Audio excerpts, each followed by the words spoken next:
नमस्कार। प्रस्तुत है बृहदारण्य उपनिषद से मैत्रेयी याज्ञवल्क्य संवाद।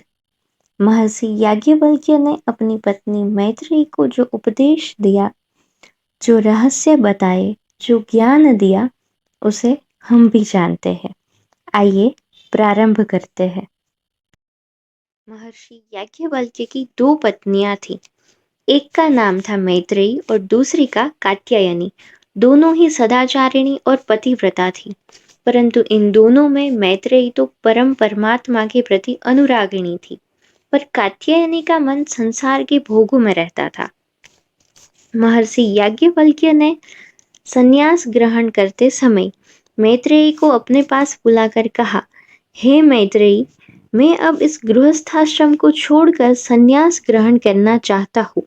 अतः मेरे न रहने पर तुम दोनों आपस में झगड़ा न कर सुखपूर्वक रह सको, इसलिए मैं चाहता हूँ कि तुम दोनों में घर की संपत्ति आधी आधी बांट दूं।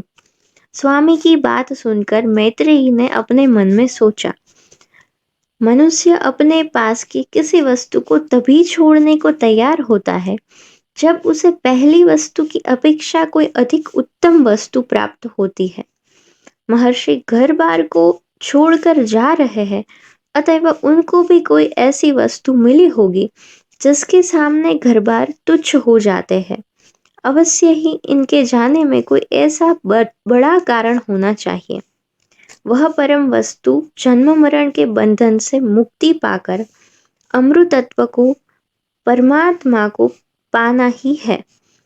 ऐसा विचार करके मैत्रेयी ने कहा, भगवान, मुझे यदि धन धान्य से परिपूर्ण समस्त पृथ्वी मिल जाए तो क्या उससे मैं अमृत तत्व को पा सकती हूँ? याज्ञवल्क्य ने कहा, नहीं नहीं, धन सहित पृथ्वी की प्राप्ति से तेरा धनिकों सा जीवन हो सकता है, परंतु उससे अमृतत्व कभी नहीं मिल सकता। मैत्रेयी ने कहा, जिससे मेरा मरना न छूटे उस वस्तु को मैं लेकर क्या करूंगी? हे भगवान, आप जो जानते हैं, जिस परम धन के सामने आपको यह घर बार तुच्छ प्रतीत होता है और बड़ी प्रसन्नता से आप सबका त्याग कर रहे हैं, वही परम धन मुझे बताइए। मैत्रेयी, पहले भी तू मुझे बड़ी प्यारी थी, तेरे इन वाक्यों से यह प्रेम और भी बढ़ गया है। तू मेरे पास आकर बैठ, मैं तुझे अमृतत्व का उपदेश करूंगा। मेरी बातों को भली भांति सुनकर उनका मनन कर। इतना कहकर महर्षि याज्ञवल्क्य ने प्रियतम रूप में आत्मा का वर्णन आरंभ करते हुए कहा, मैत्रेयी, एक स्त्री को पति पति के प्रयोजन के लिए प्रिय नहीं होता है, परंतु आत्मा के प्रयोजन के लिए पति प्रिय होता है। इस आत्मा शब्द का अर्थ लोगों ने भिन्न भिन्न प्रकार से किया है। कुछ कहते हैं कि आत्मा से यहाँ पर शरीर का लक्ष्य है। यह सामान्य देहधारी पामर पुरुषों का मत है। कुछ कहते हैं कि जब तक अंदर जीव है तभी तक संसार है, मरने के बाद कुछ भी नहीं, इसलिए यहाँ इसी जीवन का लक्ष्य है। यह पुनर्जन्म न मानने वाले जड़वादियों का मत है। कुछ लोग आत्मा के लिए इस शब्द का अर्थ करते हैं कि जिस वस्तु या जिस संबंधी से आत्मा की उन्नति हो, आत्मा अपने स्वरूप को पहचान सके, वही प्रिय है। इसलिए कहा गया है, आत्मार्थे पृथ्वी त्यजेत। यह तीव्र मुमुक्षु पुरुषों का मत है। कुछ तत्वज्ञों का मत है कि आत्मा के लिए इस अर्थ में कहा गया है कि इसमें आत्म तत्व है। यह आत्मा की एक मूर्ति है। मित्र की मूर्ति को कोई उस मूर्ति के लिए नहीं चाहता, परंतु चाहता है मित्र के लिए। संसार की समस्त वस्तुएं इसीलिए प्रिय है कि उनमें केवल एक आत्मा ही व्यापक है, या वे आत्मा के ही स्वरूप है। महर्षि याज्ञवल्क्य ने फिर कहा, अरे, स्त्री स्त्री के लिए प्रिय नहीं होती, परंतु वह आत्मा के लिए प्रिय होती है। पुत्र पुत्रों के लिए प्रिय नहीं होते, परंतु वे आत्मा के लिए प्रिय होते हैं। धन धन के लिए प्यारा नहीं होता, परंतु वह आत्मा के लिए प्रिय होता है। ब्राह्मण ब्राह्मण के लिए प्रिय नहीं होते, वह आत्मा के लिए प्रिय होते हैं। क्षत्रिय क्षत्रिय के लिए प्रिय नहीं होता, वह आत्मा के लिए प्रिय होता है। लोक लोकों के लिए प्रिय नहीं होते, परंतु आत्मा के लिए प्रिय होते हैं। देवता देवताओं के लिए प्रिय नहीं होते, आत्मा के लिए प्रिय होते हैं। वेद वेदों के लिए प्रिय नहीं है, परंतु आत्मा के लिए प्रिय है। अरे मैत्रेयी, सब कुछ उनके लिए ही प्रिय नहीं होते, परंतु सब कुछ आत्मा के लिए ही प्रिय होते हैं। यह परम प्रेम का स्थान आत्मा ही वास्तव में दर्शन करने योग्य, श्रवण करने योग्य और मनन करने योग्य तथा निरंतर ध्यान करने योग्य है। हे मैत्रेयी, इस आत्मा के दर्शन, श्रवण, मनन और साक्षात्कार से ही सब कुछ जाना जा सकता है। यही ज्ञान है।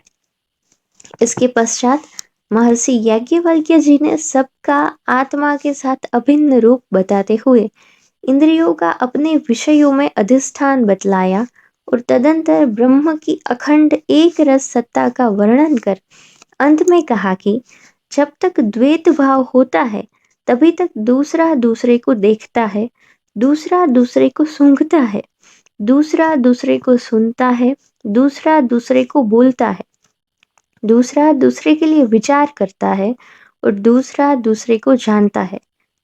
परंतु जब सर्वात्म भाव प्राप्त होता है, जब समस्त वस्तुएं आत्मा ही है, ऐसी प्रतीति होती है, तब वह किससे किसको देखे, किससे किसको सूंघे, किससे किसके साथ बोले, किससे किसका स्पर्श करे तथा किससे किसको जाने। जिससे वह इन समस्त वस्तुओं को जानता है, उसे वह किस तरह जाने। वह आत्मा अग्राह्य है, इससे इनको ग्राह्य नहीं किया जा सकता, इसे ग्रहण नहीं कर सकते हम। वह अशरीर्य है, इससे वह शीर्ण नहीं होता। वह असंग है, इससे कभी आसक्त नहीं होता। वह बंधन रहित है, इससे कभी दुखी नहीं होता, उसका कभी नाश नहीं होता। ऐसे सर्वात्म रूप सबके जानने वाले आत्मा को कोई किस तरह जाने। श्रुति ने इसलिए उसे नेति नेति कहा है। वह आत्मा अनिर्वचनीय है। मैत्रेयी, बस तेरे लिए यही उपदेश है, यही तो मोक्ष है। इतना कहकर याज्ञवल्क्य जी ने संन्यास ले लिया और वैराग्य के प्रताप तथा ज्ञान की उत्कट पिपासा के कारण स्वामी के उपदेश से मैत्रेयी परम कल्याण को प्राप्त हुई। धन्यवाद। इसी के साथ ये अंश यहाँ समाप्त होता है, जैसे हमने लिया था बृहदारण्य उपनिषद से। इसी प्रकार संस्कृत के वेद, पुराण और उपनिषद की रसप्रद सामग्री को सुनने के लिए हमसे जुड़े रहे। धन्यवाद।